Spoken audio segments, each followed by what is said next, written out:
Hello, everyone, and welcome to our WLab Technology Showcase. This is a series of 6 webinars where we'll be unpacking all of the technologies that we have identified within the enterprise frame.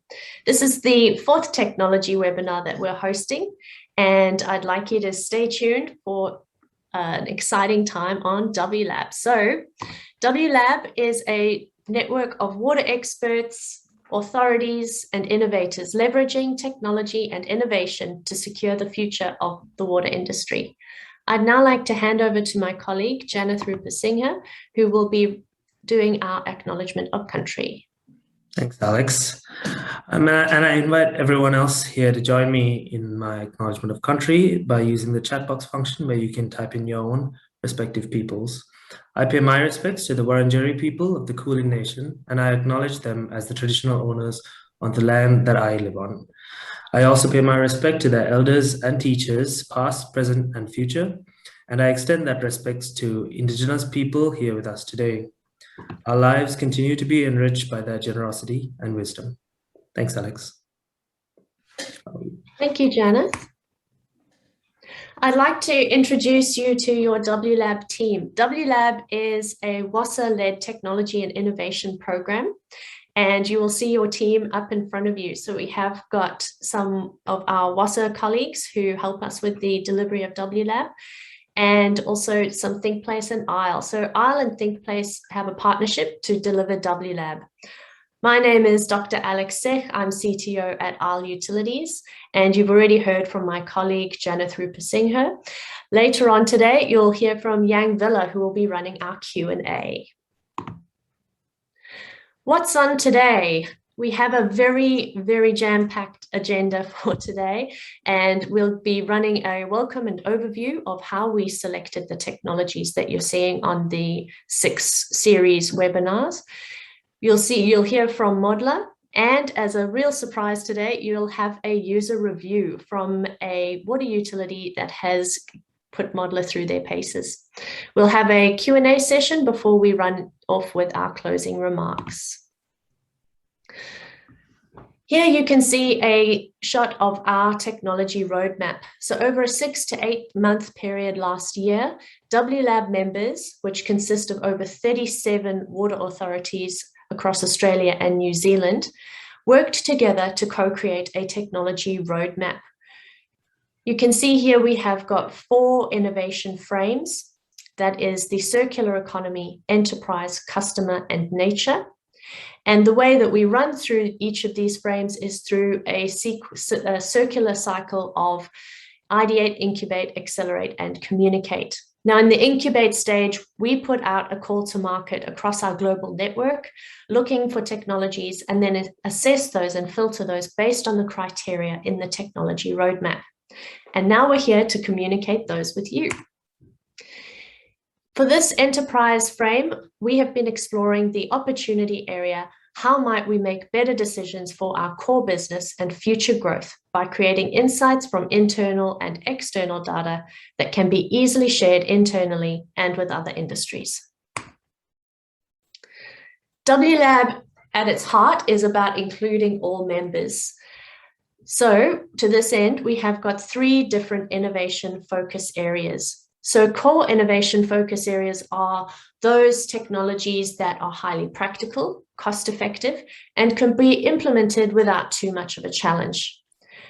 Adjacent technologies are those that are a bit more of a stretch. They may be from another sector, but ultimately they are still cost-effective. Transformational innovation-focused technologies are those that are real blue sky thinking. They're going to be pushing the boundaries for members to adopt, and they could even change the business model. And you'll see across these 3 innovation focus areas, we have got very specific technology areas that we've targeted and searched for technologies that meet those specific areas. I'm now going to talk through those areas in a bit more detail. So you can see the core technologies are in the blue color, and there are a number of them. So there are a number of technologies that use IoT to collect data. There are between 15 and 20 technologies for smart meters and sensors, And there are quite a few, well, there are significantly less, so under 5 technologies that relate to augmented reality for safety and training. If we look at adjacent technologies, there's a much more even spread across the different technology areas. So there's pipe replacement programs, prediction and changes of water quality, and predictive analysis for minimizing risk. Unsurprisingly, the transformational technologies were less than 10. And this is not surprising given the big, hairy, audacious goal of sharing open data sets across different sectors, industries, and with the public as well. Here's a snapshot of the call to market and due diligence process that we undertook to select these 6 technologies that you'll see over the next week. We activated the global technology market through our call to market in April to June of 2021. And through this process, we identified 93 technologies. 35 were then shortlisted and run through our due diligence and assess and filter methodology with the help of the subject matter experts. So the subject matter experts are your experts. They are individuals within your organization who kindly volunteered their time.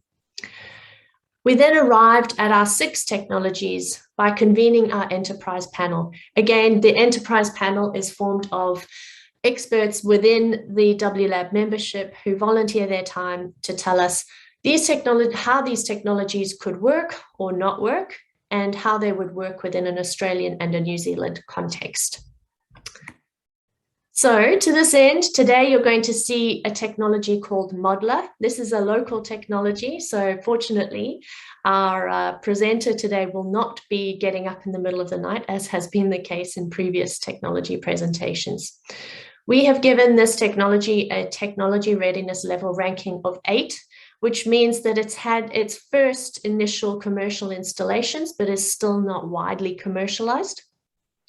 This is the one and only technology within this entire webinar series that addresses the transformational innovation focus area. So this is a technology that is going to push you and your organization in terms of sharing open data sets with the public or cross-sector in order to generate value. I'd now like to introduce Dane Boers, founder and consultant of Modla Technologies, and he is based in Brisbane. I can't hear you, Dane, if you're talking. Thanks, Alex. I just noticed you muted me. That's all good. Oh, okay. I didn't mean to. Maybe it was Jennifer. Yeah. All right, share this.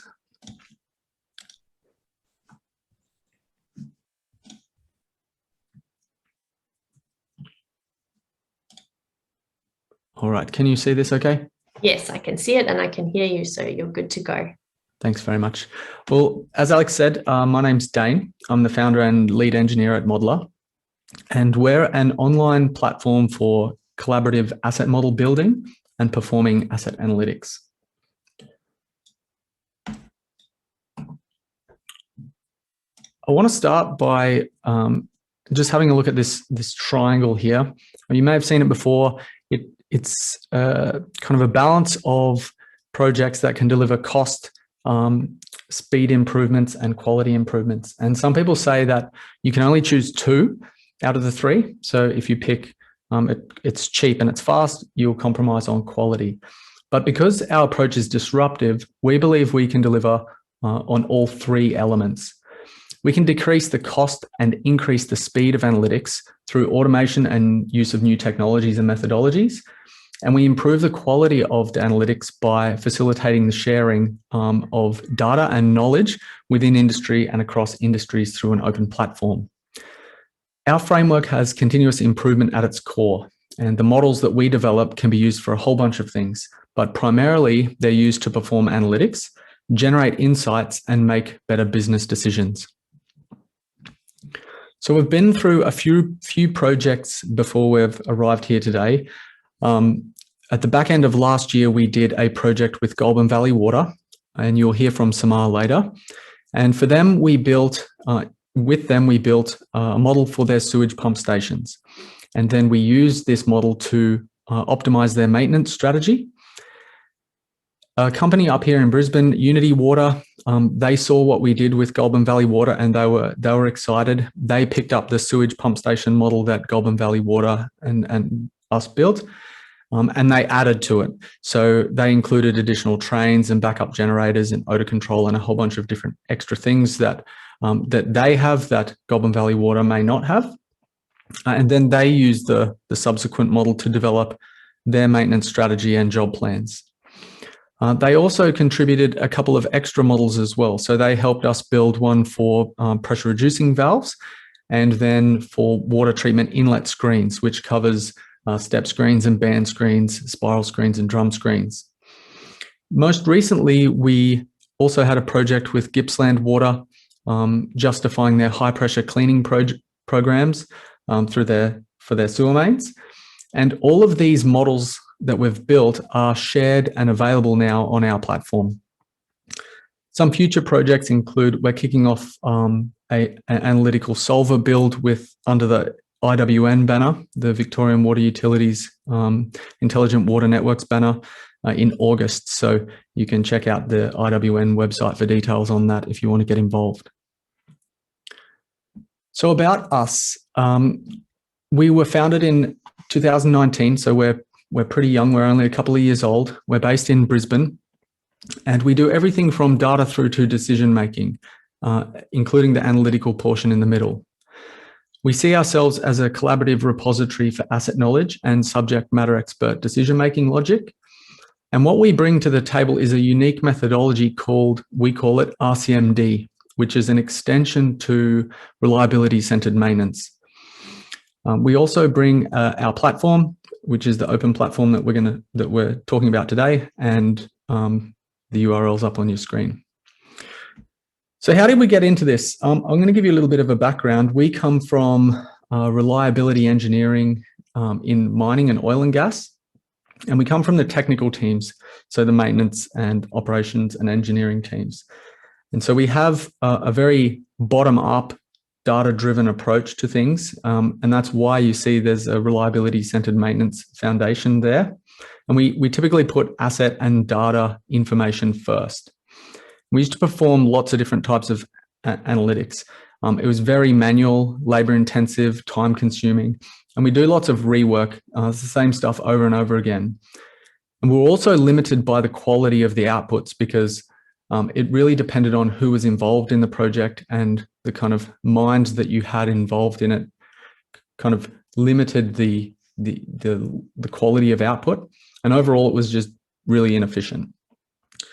Later on in my career, I got involved in electricity distribution companies, and they came at their business questions a little bit differently. They were a very top-down heavy industry.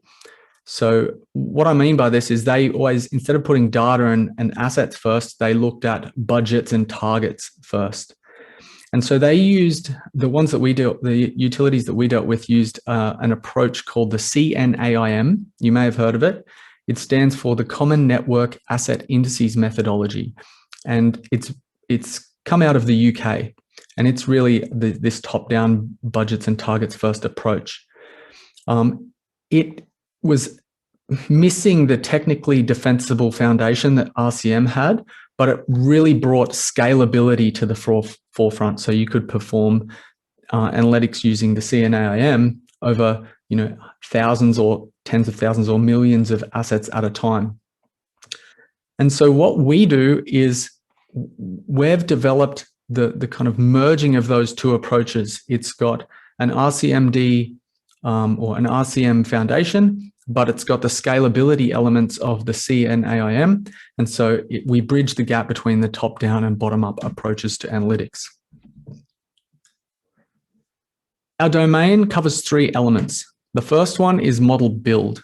And you can think about the models that we build as a collection of asset information, subject matter expert decision-making logic, tasks, failure rates, all of the stuff that you know about a particular asset class contained in a framework that's designed to be used for analytics. The next piece of the puzzle is the analytics or analysis itself. And in this box falls any method, process, calculation, or optimization technique that a company would use to get to an answer to a business question.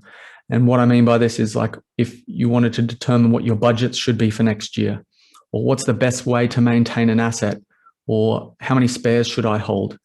There's a methodology or a process that you can follow, or a calculation you can do to get to that answer. And it's informed by all of the contents of that model, all that knowledge and the subject matter expert thinking and data and failure rates and so on that are contained within the model.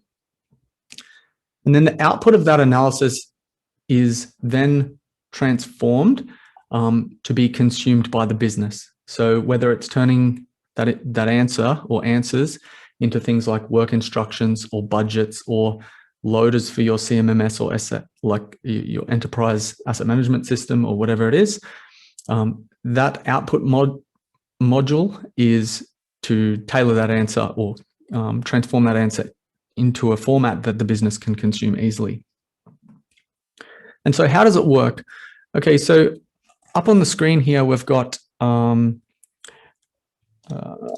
those three elements that I just talked about. On the left here, we have the models. There's 4 across the top, which I talked about in the projects that we'd recently done. We have the analytical elements through the middle, and then the outputs at the end. And because they're modular, you can connect them however you want. So you could say, I want to know about my sewage pump stations, and I want to perform a fixed interval strategy optimization, which is basically going through and trying all the possible tasks and interventions that you could do and finding the combination of tasks and intervals which give you the most value for your business. And then I want the answers that come out of that to be presented in Power BI or Excel files or whatever format you want. Similarly, you could pick up, let's say, a sewer mains model in the case of Gippsland Water, and then pass it through a program of works solver to determine how and when you should high pressure clean those sewer mains. And then again, pushing the outputs into whatever format that you want. So the project that I'm going to talk in a bit more detail is the original project with Goulburn Valley Water. We worked with them at the back end of last year to develop a sewage pump station model, as I said before. And basically, we got a whole bunch of their subject matter experts, operators and maintainers to flesh out how they understood sewage pump stations. And we codified this into the model, which you see as the first element here. There's a whole bunch of different things that are contained within the model. I'm going to go over them really quickly. This is just a snapshot of our online application, so it's not the complete set, it's just a portion of it. But you can see here on screen, there's a whole bunch of different components that are captured. We go down into functions and functional failures and failure modes like the traditional RCM process, or with statistical distribution parameters around like probabilities of those different events occurring and those different failures occurring. There's a whole bunch of inputs that the model takes, and these are divided up into inputs around the specifics of the asset, inputs around its condition, its environment, how it's operated, and what the costs to the business are for various events. And then this is the piece of the puzzle that a lot of the other approaches are missing. And this is the decision layer. And this is where the subject matter expert's thinking gets codified and documented so everyone can see how they've come up with or what's the logic behind how they're treating certain inputs and effects on the model. So for example, here, Goulburn Valley Water have said that the abrasiveness of the process fluid is important, and it details out why it's important, what it affects, what assumptions they're making, and how it affects the performance of the asset. And then we go into things like tasks, what inspections and interventions and capital replacements and things that you can do, what they look for and what they affect as well. The result is that the final model after the first pass with Goulburn Valley Water had 7 different contributors 120 inputs all in one place, 15 blocks of decision-making logic, and basically there's more combinations on the output than there are grains of sand on Earth. So we're not trying to categorize the sewage pump stations into like high, medium, and low criticality, for example. It's tailored to the specific operating context and the specific asset that you're dealing with. Okay, so the second part of this project was to then take that knowledge base that we'd built and use it to inform maintenance strategy optimization. And this part of the project, we ran it through a fixed interval maintenance strategy optimizer, and we have identified a 20% value improvement when compared to the OEM recommended strategy. Now, this value improvement isn't just cost saving, it's also risk reduction. So it's not all monetary, but yeah, there's a significant step change in outcome if this strategy was implemented. You'll see that we did it for the next 2 years. So we had a pretty short-term view with a cost reduction of around 90% around the inspections and interventions. Basically, a lot of the inspections that the OEM recommended were non-value add. And so some of the results that came out, you can see here that what this is showing is the number of their sewage pump stations and which kind of strategy there to adopt. And the majority of them here in this 219 bucket are just run to fail over the next 2 years.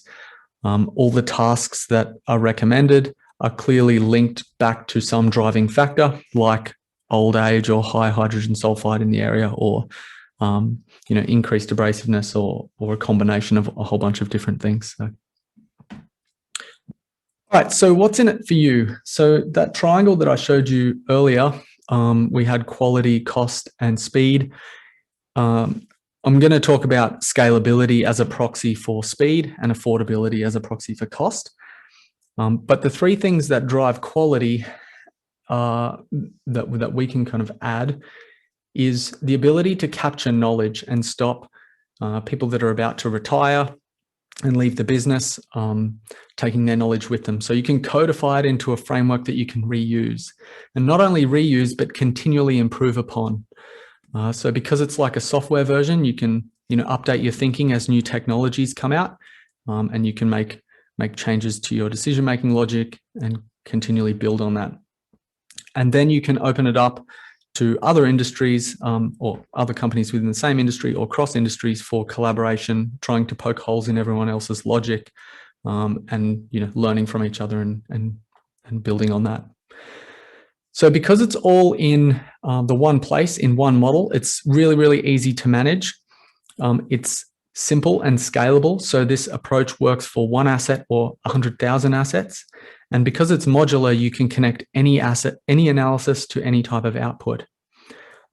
We bring AWS or Amazon Web Services tech to the back end of this. So it's really, really fast and scalable. And because we can automate a lot of this stuff, it's significantly reduced in both time and monetary cost. All right. Lastly, our business model is a little bit different. To get onto our platform and collaborate and share ideas and work on asset models, it's free. You basically pay for what you use, and it starts off at around $15 per analysis that you run, and that drops as you increase in volume. If you're doing hundreds of thousands of assets, obviously that cost is way down, and you might even move up into the enterprise bracket. Where we want to go from here, we want to get more utility involvement. We've got the framework, we need the content to the models. And so if you want to engage with us, reach out. You can do it in a few different ways. You can use off-the-shelf existing models. You can build your own. You can take one that's already there and improve upon it. Yeah, there's a whole bunch of different things that we can work with you on. So that's it from me. I think I'm at time. So I'll hand it over to Yang. Cheers. Thank you, Dane. 1 minute ahead of time, actually. And before we go to the questions that the audience can drop into the chat box, which I encourage you to do, I would like to invite Samar Patel, the asset optimization engineer from Goulburn Valley Water, to talk to us about their experience using Modla. Thanks, Yang. Thanks, everyone, for letting me have a bit of a chat with you guys today. So, as Dane said, I think Goulburn Valley Water was early last year, which was pandemic year. We started on this process of using Modla to learn and model our sewage pump stations. And through that process, as Dane said, we managed to identify a couple of, I would say, potential lack of efficiencies in our system, especially when it concerns maintenance strategies. So we were quite happy that the results that we got essentially did give us a basis to go to the executive management team and say, okay, well, this is a bit of an analysis that we've done. We've essentially modeled our assets as they run. We have been able to use a lot of anecdotal information, because a lot of information that exists in the water sector is anecdotal. It's quite old legacy systems in place, and quite an aging workforce. So we were able to essentially use a lot of that soft skills and that these guys have, and we're able to essentially download that information into the platform that Modla offers. And the results that we got from them, as you could see, most of our pump stations for the next 2 years essentially present a pretty low risk, and that is essentially reflected in the field as well. The other ones which are considered quite critical, it was good that it sort of managed to look at the process variables, so to speak, and determine that, yep, they were quite critical, and bumped up the maintenance frequencies as required. We were also able to request Modla to provide us with a few scenarios there. So they were able to provide us with an optimized maintenance strategy, which was quite good, which sort of said, okay, this is how we want to run. We want to run the assets for probably the minimal amount of maintenance. It was also able to compare it with what would happen if we were to run to failure. And we were also able to get an understanding that essentially the extra capital investment that we were doing in terms of asking from our consultants a maintenance strategy was quite probably was not money well spent. So from all that, I think the other part that I would really want to talk about is the fact that the model has been used by another water utility, and that was really great. We were able to essentially hope that somebody would take sewage pump stations, because it is a pretty common similar type of assets that most water utilities share. Someone would be able to take it and build up on it, and that's exactly what happened. I was really happy to see that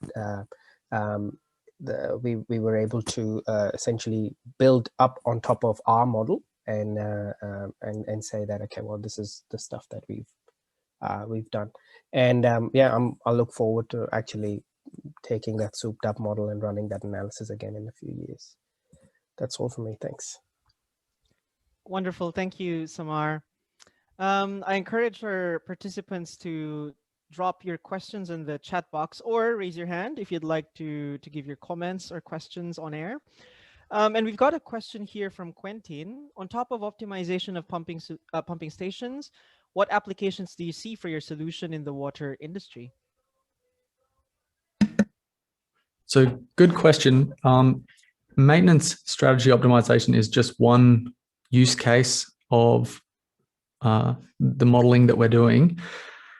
The others would be pretty much any business question that involves the use of asset knowledge. So whether it's budgets for next year and your finance department use it to inform their budgets, or spares or operation, like spares holdings levels, setting those, or determining the right operational characteristics to get the most life out of your assets. There's a whole bunch of different use cases, but at the moment, different areas of the business typically have their own way of doing things, their own approaches, their own methodologies, and their own data sources. And what we're trying to do is get all of those data sources into one one model, one framework that you can use to inform all your business decisions that rely on that info. And, you know, your engineers can work on it, your maintainers can work on it, anyone who knows about that asset can work on it and make sure that it continually reflects how they see the world. And so it's just consolidating those data sources into one central repo of asset knowledge. So yeah, we're still discovering new different ways to use the information in there. But I think maintenance strategy is the one that's kind of resonating with a few different people and a few different companies. So that's the one that's coming up a lot. Thanks. And being a one central repo is exactly what makes it transformational. And related to that, Joel wants to know, this works best in the spirit of sharing between water utilities, but are all models and incremental improvements to the models owned by Modla? They're not. We see the industry knowledge remaining the property of industry. Like that's not what we bring to the table. We bring the framework that knowledge sits within, and we'll help you get it out of your heads and into that framework. But, you know, we're not here to sell you your knowledge back to you. That's why we've made the platform free to go and use it and collaborate and improve upon it and learn from it.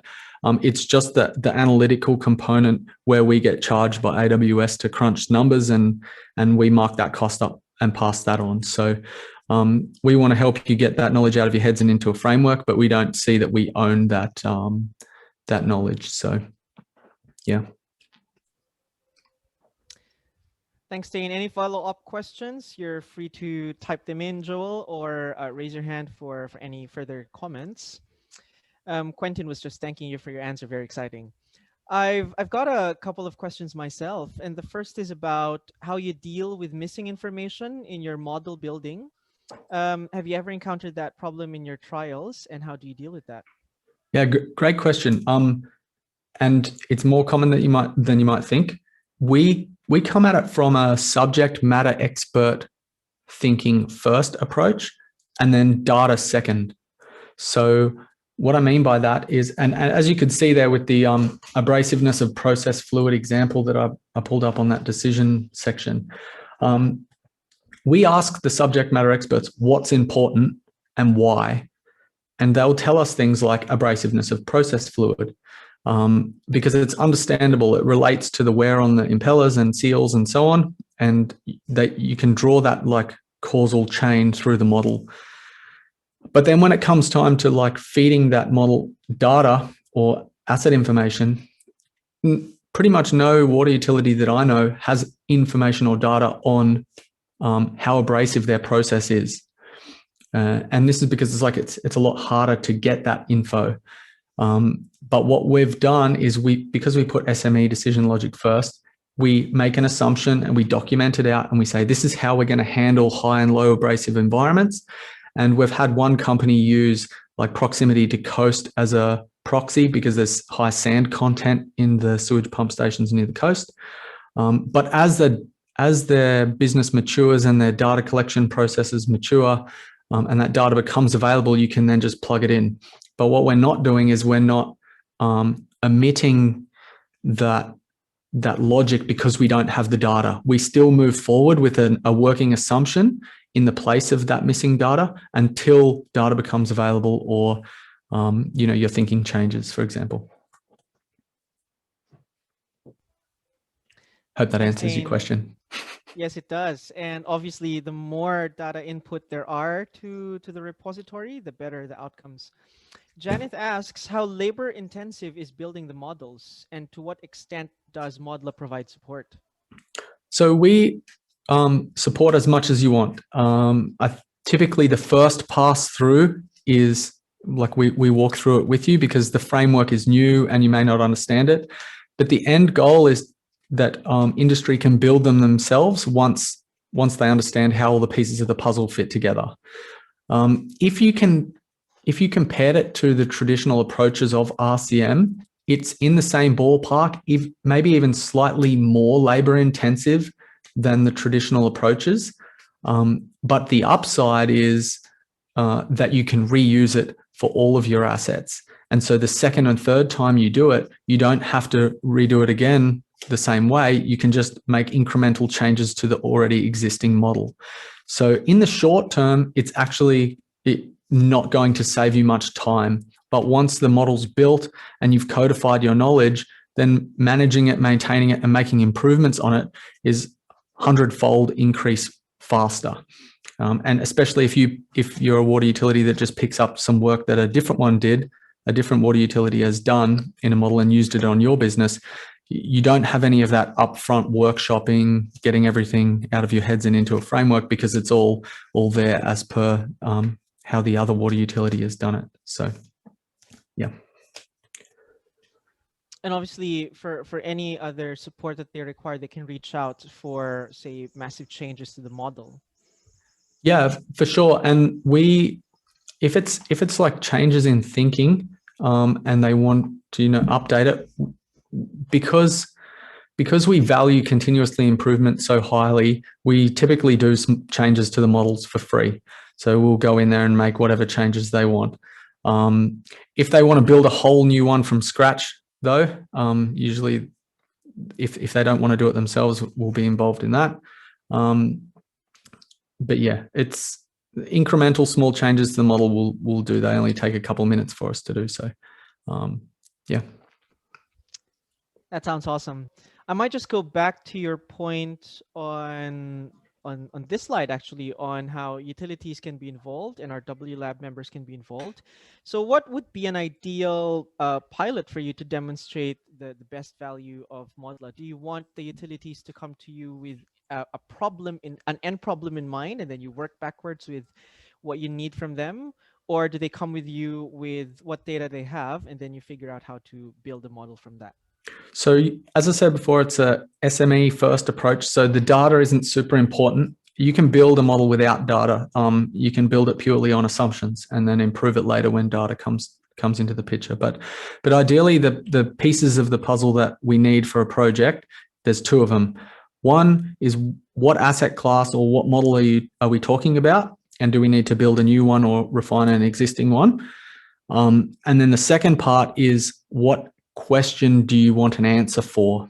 And again, this is like, what's the best way to maintain my asset? What spares should I hold? What budget should I plan for next year? How much risk am I exposed to? And what different levels of spend do to that risk? There needs to be a question element or an analytical element, and then the asset class or model selection for that. So if they can think of a problem and an asset class, then we've got a pilot. Awesome. I'm sure our members are thinking up questions that they want to throw your way. And if there's any other concerns that you'd like to raise, please feel free to get in touch with us, your WLab representatives, and we'll throw them back to Dane. But thank you so much for those clear answers, Dane. And I turn you over back to Alex for the closing remarks. Thank you. Thanks very much. Thanks, Yang, for running our Q&A for us. And thank you to Samar for being a great guest on our webinar today. It's always good to hear from someone who's actually got experience using the technology that we have presented. Thank you also to you, Dane, for coming along to the webinar today. It was great to hear about a new technology that is local as well. Next steps from here. We encourage all of our members to complete the survey that will be sent to you after this webinar. And we're not saying we're not saying, please, will you complete it because we want to know just on how we're doing. It's more that we need to know from you what you thought of the technology that you saw today and whether you'd like to explore next steps with that technology. So please, can you let us know, as this forms the basis of the information we'll be passing on to our panel, which will be selecting the technologies for the Accelerate stage. We'd also like to encourage you to engage with your colleagues about the technologies, the Modla technology you've seen today, and also encourage you to participate in our accelerator, which will be coming up in August. And we're hoping for a mixture of face-to-face and online interaction with the accelerator.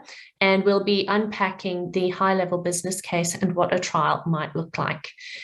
Thank you for attending the webinar today, and We'll see you at 1 p.m. for our next webinar on Wednesday.